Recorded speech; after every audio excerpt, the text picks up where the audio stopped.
বয়স বাড়ার সাথে সাথে বন্ধু হারানোর ব্যাপারটা এক ভয়ঙ্কর রকমের যন্ত্রণা।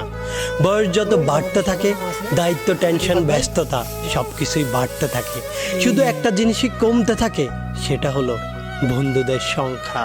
আমাদের বয়স যখন 1 থেকে 10, তখন আমরা বুঝতে শিখি বন্ধুত্ব কী।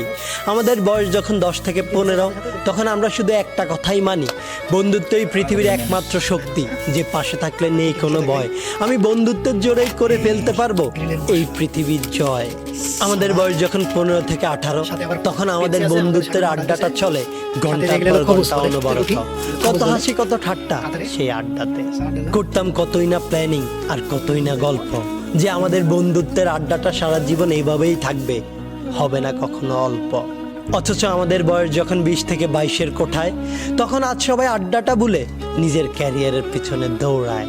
শেষ হয়ে গেছে আমাদের সেই আড্ডাময় বিকেলটা। শেষ হয়ে গেছে বিকেল হলেই একজন আরেকজনকে কল দিয়ে অপেক্ষা করার সেই মুহূর্তটা। যেই বন্ধুদেরকে ছাড়া সময় কাটতো না, আজ বছর পার হয়ে গেলেও তাদের সাথে দেখা হয় না। হ্যাঁ, আজ হয়তো ব্যস্ততার কারণে সময়টা কেটে যায়, কিন্তু যখনই বন্ধুদের কথা মনে পড়ে, তখনই বুকের বাঁ পাশটা চিনচিন করে ওঠে, আর ভিতরে থাকা আত্মাটা চিৎকার করে বলে ওঠে, বন্ধুরা, আমি তোদের কাছে ছাড়া